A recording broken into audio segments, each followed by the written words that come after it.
ದೇವದಾರಿ ಗಣಿಗೆ ಅಂಕಿತ ಬೆನ್ನಲ್ಲೇ ಮತ್ತೊಂದು ಶಾಕ್ ಎದುರಾಗಿದೆ. ರಾಮಗಢ ಅರಣ್ಯ ಪ್ರದೇಶದಲ್ಲಿ ಮರ ಕಡಿಯಲು ಪ್ರಸ್ತಾವನೆಯನ್ನ ಸಲ್ಲಿಕೆ ಮಾಡಲಾಗಿದೆ. 29,400 ಔಷಧೀಯ ಮರಗಳ ಮಾರಣ ಹೋಮಕ್ಕೆ ಈ ಪ್ರಸ್ತಾವನೆಯನ್ನ ಸಲ್ಲಿಕೆ ಮಾಡಲಾಗಿದೆ. ಬಳ್ಳಾರಿ ಜಿಲ್ಲೆ ಸಂಡೂರು ತಾಲೂಕಿನ ರಾಮಗಢ ಅರಣ್ಯ ಪ್ರದೇಶ ಇದು. ಸರ್ಕಾರಿ ಸ್ವಾಮ್ಯದ ವಿಐಎಸ್ಎಲ್ ಗಣಿಗಾರಿಕೆ ನಡೆಸೋಕೆ ಪ್ರಸ್ತಾವನೆಯನ್ನ ಸಲ್ಲಿಕೆ ಮಾಡಲಾಗಿದೆ. ಬಳ್ಳಾರಿ ಜಿಲ್ಲೆ ಸಂಡೂರು ತಾಲೂಕಿನ ರಾಮಗಢ ಅರಣ್ಯ ಪ್ರದೇಶ ಸರ್ಕಾರಿ ಸ್ವಾಮ್ಯದ ವಿಐಎಸ್ಎಲ್ ಗಣಿಗಾರಿಕೆ ನಡೆಸೋಕೆ ಪ್ರಸ್ತಾವನೆಯನ್ನ ಸಲ್ಲಿಕೆ ಮಾಡಲಾಗಿದೆ. ಔಷಧೀಯ ಗಿಡಮೂಲಿಕೆಗಳು, ಹಲವು ಕಾಡು ಪ್ರಾಣಿಗಳ ವಾಸ ಇಲ್ಲಿ ಆಗ್ತಾ ಇದೆ. ಆದರೂ ಕೂಡ ದೇವದರಿ ಗಣಿಗೆ ಅಂಕಿತ ಬೆನ್ನಲ್ಲೇ ಮತ್ತೊಂದು ಶಾಕ್ ಎದುರಾಗಿದೆ. ಇನ್ನು ಈ ವಿಚಾರಕ್ಕೆ ಸಂಬಂಧಪಟ್ಟಂತೆ ನಮ್ಮ ಪ್ರತಿನಿಧಿ ಶಿವಾನಂದ್ ಪ್ರತ್ಯಕ್ಷ ವರದಿಯನ್ನ ಕೊಟ್ಟಿದ್ದಾರೆ. ಬನ್ನಿ ನೋಡಿ.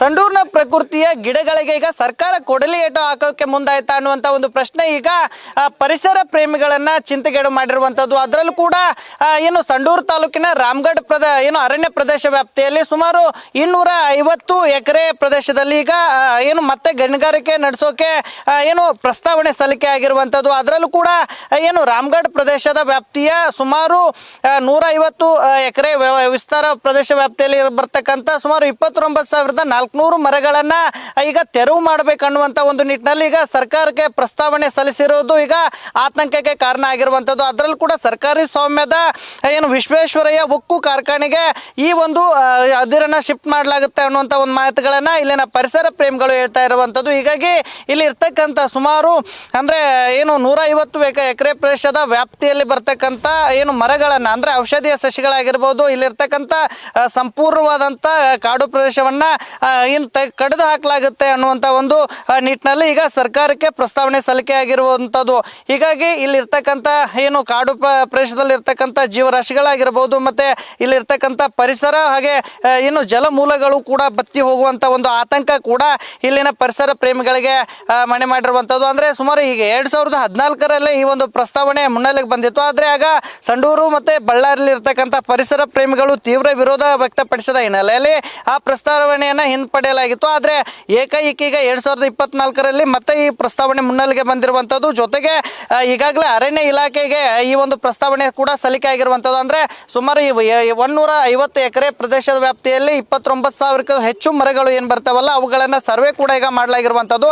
ಆ ಒಂದು ಮರಗಳನ್ನು ಕಟ್ಟು ಮಾಡೋಕೆ ಈಗ ಪರ್ಮಿಷನ್ಗಾಗಿ ಈಗ ಸರ್ಕಾರಕ್ಕೆ ಪ್ರಸ್ತಾವನೆ ಹೋಗಿರುವಂಥದ್ದು. ಹೀಗಾಗಿ ಏನು ಸರ್ಕಾರಿ ಸ್ವಾಮ್ಯದ ಕಾರ್ಖಾನೆಗೆ ಅದಿರನ್ನು ಸಾಗಿಸುವ ಒಂದು ನಿಟ್ಟಿನಲ್ಲಿ ಏನು ಅರಣ್ಯ ಪ್ರದೇಶವನ್ನು ನಾಶ ಮಾಡಲಾಗ್ತಾ ಇದೆ ಅನ್ನುವಂಥ ಒಂದು ನಿಟ್ಟಿನಲ್ಲಿ ಇಲ್ಲಿನ ಜನರು ಕೂಡ ಕಳವಳವನ್ನು ವ್ಯಕ್ತಪಡಿಸ್ತಾ ಇರುವಂಥದ್ದು. ಒಂದು ಕಡೆ ಇನ್ನೊಂದು ಕಡೆ ಇನ್ನು ರಾಮಗಢ ಸುತ್ತಮುತ್ತಲು ಇರ್ತಕ್ಕಂಥ ಗ್ರಾಮದ ವ್ಯಾಪ್ತಿಗೂ ಕೂಡ ಇಲ್ಲಿನ ಪರಿಸರ ಹಾನಿ ಆದರೆ ಒಂದು ಕಡೆ ಏನು ನೀರಿನ ಅಭಾವ ಆಗಿರ್ಬೋದು, ಧೂಳಿನ ವಾತಾವರಣ ಸೇರಿದಂತೆ ಸಾಕಷ್ಟು ಸಮಸ್ಯೆಗಳನ್ನು ಎದುರಿಸುವಂಥ ಒಂದು ಎಲ್ಲ ಏನು ಲಕ್ಷಣಗಳು ಕೂಡ ಇರುವಂಥದ್ದು. ಹೀಗಾಗಿ ಯಾವುದೇ ಕಾರಣಕ್ಕೂ ರಾಮಗಢ ಪ್ರದೇಶದಲ್ಲಿ ಇರ್ತಕ್ಕಂಥ ಅರಣ್ಯ ಪ್ರದೇಶದಲ್ಲಿ ಗಣಿಗಾರಿಕೆಗೆ ಅನುಮತಿಯನ್ನು ಕೊಡಬಾರ್ದು. ಜೊತೆಗೆ ಏನು ನೈಸರ್ಗಿಕವಾಗಿ ಬಂದಂಥ ಪರಿಸರವನ್ನು ಕಾಯ್ದುಕೊಂಡು ಹೋಗೋ ನಿಟ್ಟಿನಲ್ಲಿ ಸರ್ಕಾರ ಮುಂದಾಗಬೇಕನ್ನುವಂಥ ಒಂದು ನಿಟ್ಟಿನಲ್ಲಿ ಈಗ ಒತ್ತಾಯ ಕೂಡ ಕೇಳಿ ಬರ್ತಾ ಇರುವಂಥದ್ದು.